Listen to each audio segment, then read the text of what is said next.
Bonjour, bienvenue dans cette nouvelle vidéo. Je suis très heureuse de vous retrouver avec Jessica, qui est psychothérapeute et coach. Elle a créé un programme pour aider les femmes en amour et j'avais vraiment envie de partager cela avec vous puisque on est un peu toutes concernées par le sujet et je pense que ça pourra vous intéresser. Alors, bienvenue Jessica. Merci Je suis Elodie, très heureuse de te recevoir à nouveau. On a déjà fait des partages vidéo ensemble. Moi aussi, je suis ravie. Donc, c'est vrai que on a tous des histoires d'amour en général dans notre vie. En tout cas, c'est à peu près le chemin que l'on a toutes. Et tu as créé quelque chose de très spécifique au travers de cette démarche de trouver le grand amour et de s'épanouir en amour. Est-ce que tu peux nous en dire un peu plus ?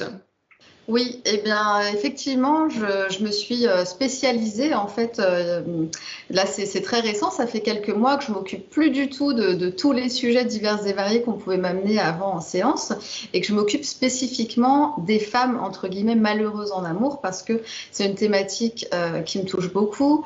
Ça fait référence aussi à mon histoire. J'ai l'habitude depuis des années d'accompagner ce genre de femmes qui n'arrivent jamais à trouver le bon partenaire, qui cumulent beaucoup de déceptions, beaucoup de désillusions, qui perdent confiance en elle. Et donc là, j'ai choisi en fin d'année dernière de resserrer vraiment ma pratique autour de ça et de créer un programme d'accompagnement complet. J'ai eu moi-même plusieurs relations avant d'être avec mon mari et c'est vrai qu'on a tendance à avoir les mêmes schémas, sauf que évidemment on ne s'en rend pas compte.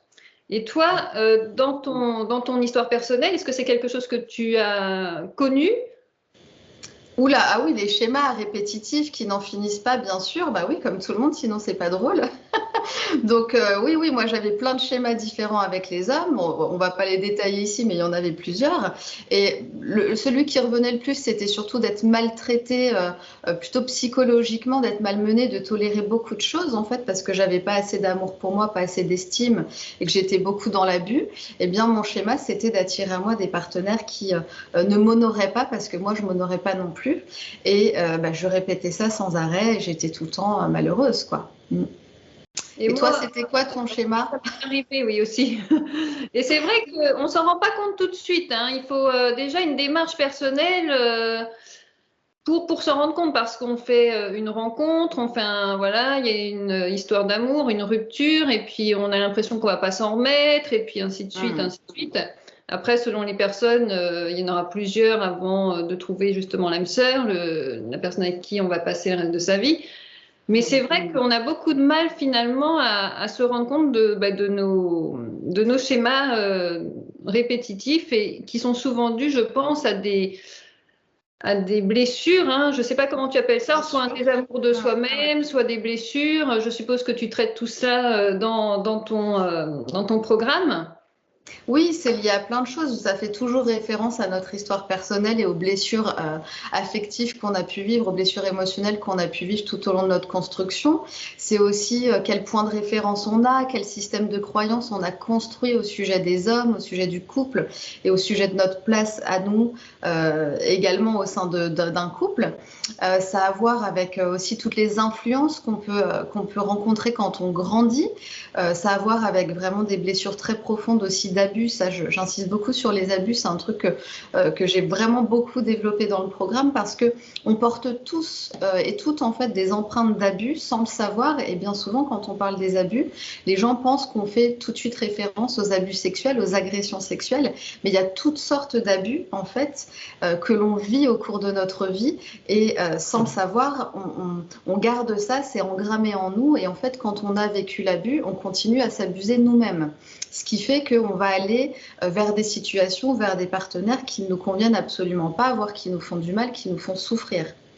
Donc c'est vraiment, il faut passer tout en fait à la machine à laver, il faut aller tout regarder, mettre vraiment de la lumière, être très honnête avec soi, comme dans toute démarche de croissance personnelle et de guérison, accepter de tout regarder, tout passer à la machine et puis ressortir avec qu'est-ce qu'on veut vraiment créer, avoir une vision claire aussi, parce que c'est ce que tu me disais juste avant. Toi, tu as réussi à sortir de tes schémas grâce à des bouquins, tu as travaillé toute seule, mais c'est aussi parce que tu as fait le choix d'en sortir, parce que ce qu'on voit aussi beaucoup, c'est qu'il y a énormément de femmes qui ont conscience de ce qu'elles vivent, elles voient bien leur schéma, elles voient bien leur scénario répétitif, elles voient bien qu'elles n'en sortent pas.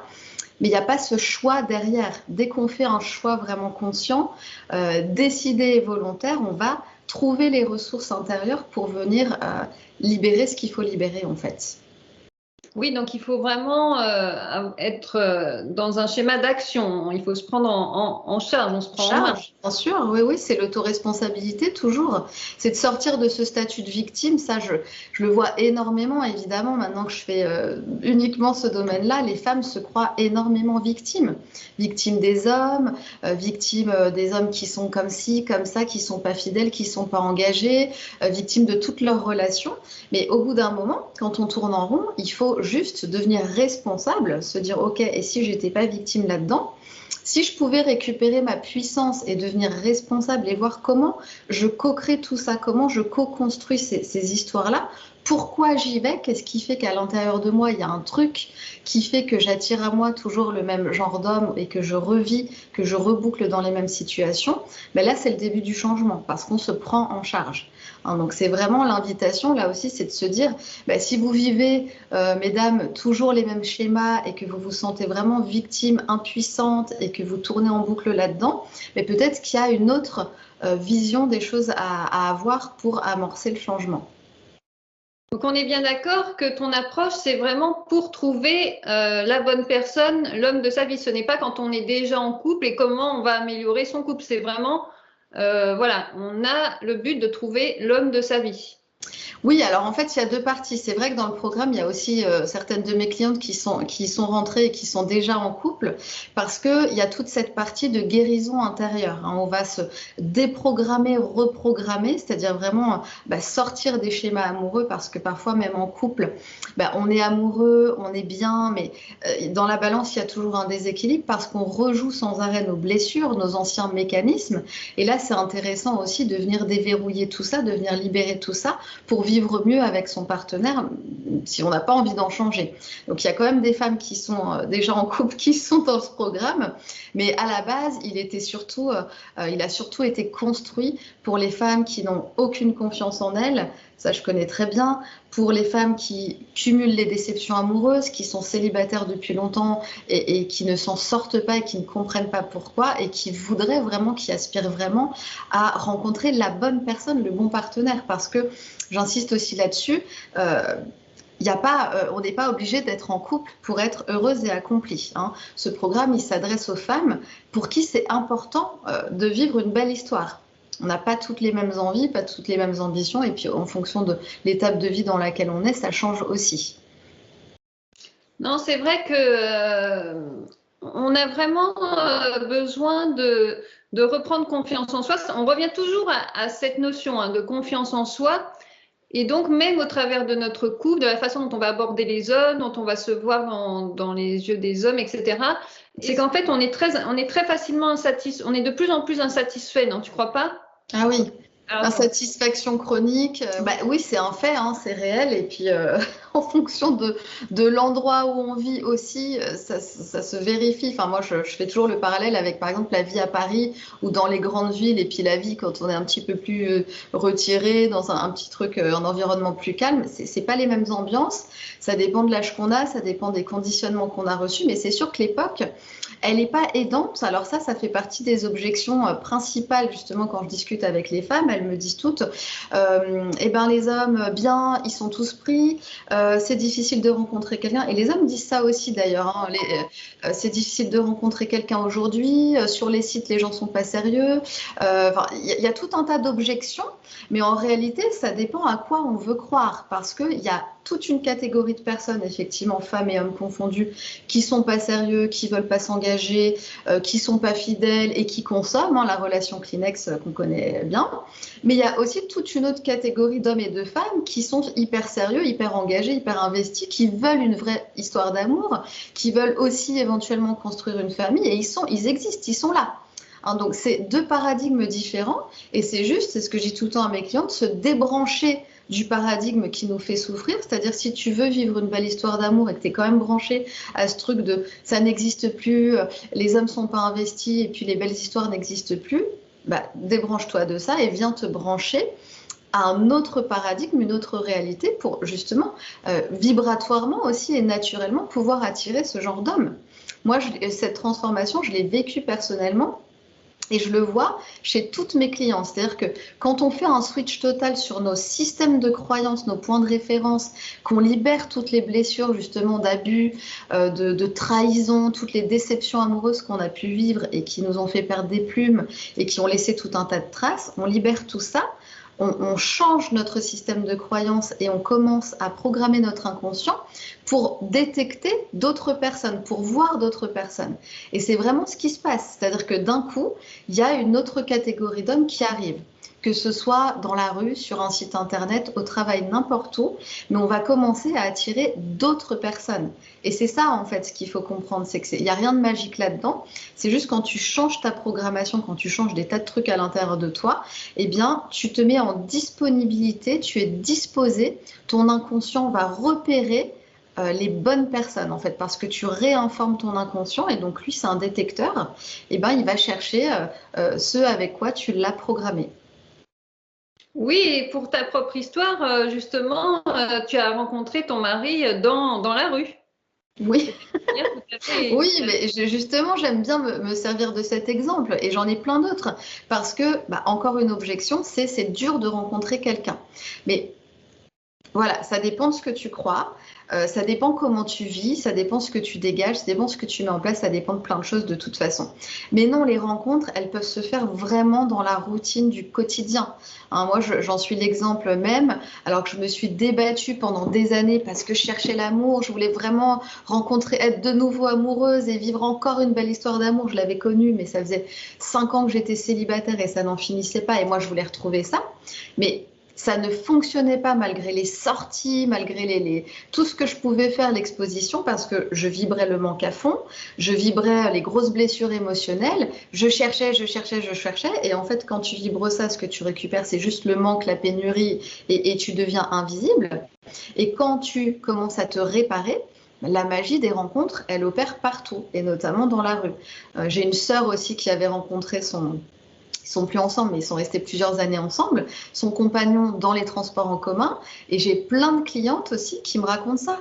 Un mec au boulot, pareil, une autre qui a rencontré son compagnon actuel dans le train.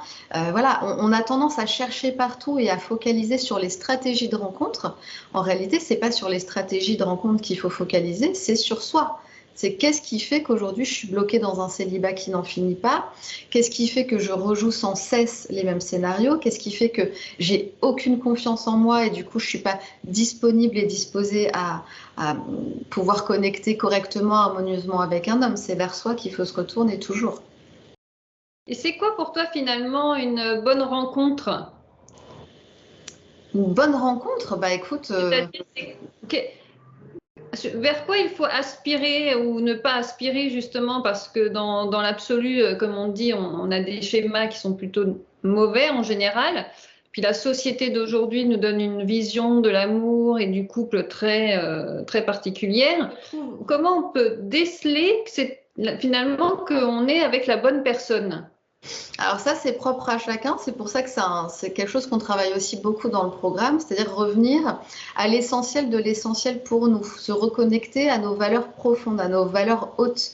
Qu'est-ce qui compte vraiment? Qu'est-ce qu'on a envie de construire? Avec quel type de personne? Pour encore une fois, vibrer très fort ce truc-là, reprogrammer, travailler sur la plasticité cérébrale et se reprogrammer et pouvoir connecter avec des gens qui dégagent les mêmes informations vibratoires, qui fonctionnent comme ça, qui aspirent aux mêmes choses. Donc ça, c'est un travail personnel de clarification. Et c'est essentiel aussi.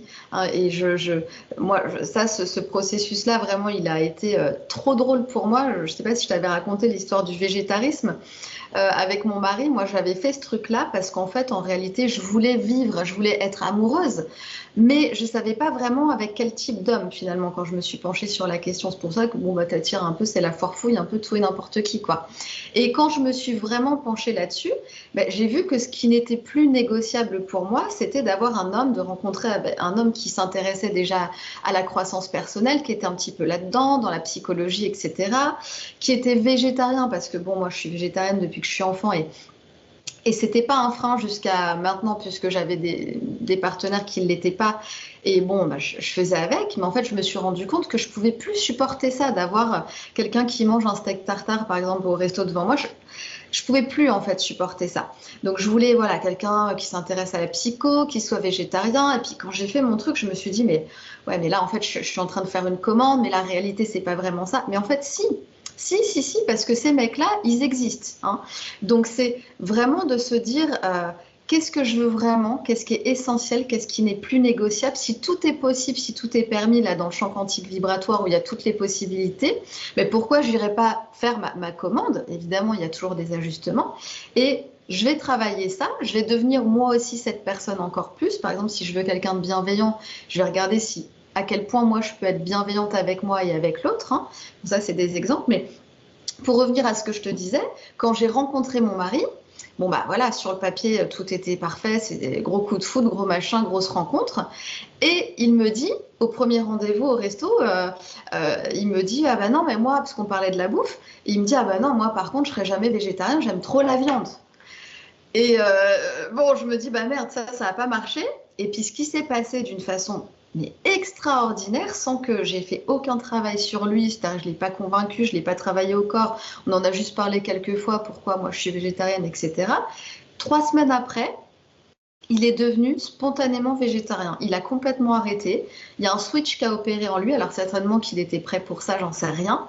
Mais en tout cas, bah, tu vois, ce que j'avais vraiment commandé à l'univers, entre guillemets, ça s'est vérifié, quoi. Et des histoires comme ça, j'en ai plein de mes clientes qui me racontent des trucs de fou. Je trouve ça assez incroyable. Et c'est vrai que de refaire le point sur vraiment ce qui est important pour nous et ce que finalement on ne peut pas accepter, hein, dans la durée en tout cas, et qui nous fait vibrer bas et qui nous détruit aussi hein, petit à petit. Moi je sais que dans mes anciennes histoires, quelque chose qui revenait très fréquemment, c'était les mamans possessives, voilà, qui accaparaient complètement les hommes avec qui j'étais. Et ça, et sur le moment, je m'étais pas rendu compte, enfin, une fois, 2 fois, et puis après, c'est vrai que quand là, je me suis retrouvée vraiment au plus bas et que j'ai dit, bon là, je refais le point et je vois ce qui est important pour moi. Tout d'un coup, je prends du recul et je me dis, ah ouais, non, mais il y a un truc là, c'est pas possible. Donc, bon, après, voilà. Mais donc aujourd'hui, ce n'est plus le cas, mais c'est très très important, c'est vrai, de faire tout ce travail. Je vais rajouter un truc par rapport à ce que tu dis, Elodie.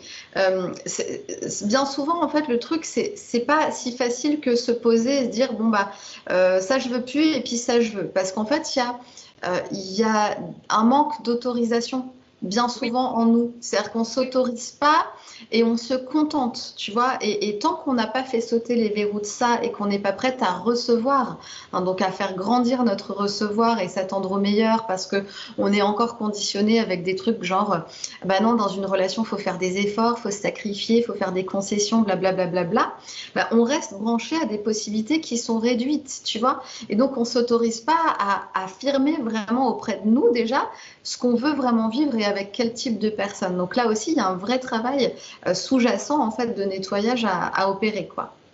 Oui, et puis d'estime de soi, hein. Ça c'est vrai qu'on a tendance à se dévaloriser, à penser qu'on oui. On mérite pas mieux finalement. Hein. Bien sûr, c'est complètement lié. Hein. Ce que moi j'aime bien dire qu'on reçoit ce qu'on croit mériter en fait. Parce que d'ailleurs souvent tu racontes aussi que avant tu voyais les hommes qui accompagnaient tes copines ou tes connaissances et tu disais oh bah dis donc ce mec-là il est super et tout, ça te faisait rêver et finalement tu ne te permettais pas ce type d'homme. L'homme que moi j'admirais, je me disais oh là là il est merveilleux cet homme-là mais moi c'est pas pour moi ce truc-là. Il a vraiment fallu faire un énorme travail sur l'estime personnelle. Hein. Ça a été ardu mais voilà ça s'est fait. Oui, bah quand on est dans cette phase-là, c'est sûr que c'est extrêmement difficile. C'est une période très dure, mais qui doit se vivre de toute façon. Il n'y a pas de miracle, hein, on n'en sort pas en 2 secondes. Il y a un temps de reconstruction, donc c'est déjà accepter que ça prenne un temps, hein, et de ne pas vouloir le coup de baguette magique, vite je vais faire une séance d'hypnose où je me fais marabouter pour ne plus souffrir.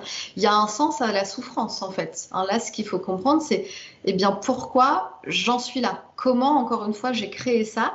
Pourquoi je vis ça? hein, de se dire que c'est pas gratuit, qu'on n'est pas juste victime, qu'il doit y avoir un sens à ça, et il faut aller le chercher pour ne plus le rejouer. Dire, on trouve le sens, on se répare et on cesse le schéma. On arrête de rejouer le même truc en permanence. C'est ça aussi, encore une fois, de se prendre en charge, de prendre ses responsabilités dans ce qu'on vit, hein, de se réparer le temps qu'il faut, le temps qui est nécessaire pour pouvoir enfin vivre autre chose. Moi aussi, c'est que peut-être quand on va aller trop vite, vite, je rencontre. Là, on est, voilà, typiquement, il y a beaucoup de femmes qui fonctionnent comme ça, qui ne supportent pas d'être seules ou qui ont tout de suite besoin de se réparer avec quelqu'un d'autre. Et de nouveau, elles revivent le même scénario parce qu'elles prennent pas le temps de la réparation, le temps de l'intégration, de la récupération, le temps de se prendre en charge, en fait, elles-mêmes. Hein, quand on est vraiment dans cette énergie de manque et qu'on mise tout sur l'autre pour être réparé, on cumule les échecs amoureux, on n'est jamais bien, jamais autonome et tout le temps triste amoureusement. Donc ça, tout a un sens. On doit juste venir comprendre ça, prendre le temps et faire les choses pour nous. En fait, c'est le début. En fait, c'est le premier pas de l'amour pour soi. C'est un acte d'amour énorme pour nous, de prendre le temps de vivre cette solitude, de dompter cette solitude, d'apprendre à être avec nous et de faire ce qu'il faut pour nous. C'est le premier acte d'amour en réalité. Et donc, toi, tu as mis d'ailleurs tout ton amour dans ton programme qui aide les femmes. Et est-ce que tu peux nous en dire plus de ce programme? Parce que finalement, on a compris qu'il était ouvert quand même à toutes les femmes, qu'elles soient d'ailleurs en couple ou pas en couple, mais bon, plus aux personnes qui ont envie de rencontrer la bonne personne. Tu l'as construit comment finalement ce programme? Quels sont les retours que tu as? Des retours très très positifs. Alors, il y a plein de petits témoignages à droite à gauche qui sont trouvables sur Internet. Je l'ai construit, je te dis vraiment à partir de mon histoire déjà, et puis à partir de ces 11 années à accompagner des femmes en individuel qui vivaient ce genre de situation qu'on vient de décrire. Donc j'ai tout regroupé, enfin, je vais te dire, parce que là, c'est vraiment de l'action inspirée. Si tu veux, la création du programme, tu sais comment c'est. Donc, en tout cas, il est établi, il est bâti par étapes. Enfin, c'est des étapes bien précises à suivre. Il y a une chronologie dans le truc. Tout est mis sur une plateforme. Et puis, il y a des coachings en privé et en groupe avec moi pour justement venir, en plus du travail qui guide pas à pas, où il y a des vidéos, il y a des audios, il y a des exercices à mettre en place. C'est-à-dire qu'il faut vraiment être volontaire, avoir envie que ça bouge et puis y aller. Hein, tout est disponible, on peut travailler n'importe quand chez soi. Eh bien, en plus, il y a les coachings pour venir creuser encore plus, aider et voir ce qui peut bugger pendant le déroulement de la formation, quoi. Ça me fait très plaisir qu'on ait pu échanger là-dessus, Jessica, parce que pourquoi aussi, je le dis à mes abonnés, hein, aux personnes qui me suivent ou qui tomberont sur cette vidéo, peut-être par un joyeux hasard, c'est que évidemment, j'ai plaisir à te mettre en avant parce qu'on se connaît depuis plusieurs années et puis je sais ton sérieux, ton professionnalisme et puis ton engagement surtout au niveau de tout ce que tu entreprends et tu fais les choses vraiment avec énormément de dons de toi-même, d'énergie. Et c'est pour ça que pour moi, ça me tenait vraiment à cœur de faire ce partage, comme parfois on fait d'autres partages. C'est vrai que c'est toujours un plaisir et vous pouvez y aller en toute confiance. J'espère que ce petit échange vous aura plu et peut-être vous insufflera aussi quelque chose de nouveau, une nouvelle énergie et vous donnera, dans le meilleur des cas, envie d'aller découvrir Jessica au travers des liens qui bien sûr seront dans la barre d'infos. On vous dit à très bientôt, peut-être pour une nouvelle vidéo. Merci. Avec plaisir. Merci à toi, Elodie. À bientôt. À bientôt. Au revoir tout le monde. Merci. À bientôt. Et toi de vous.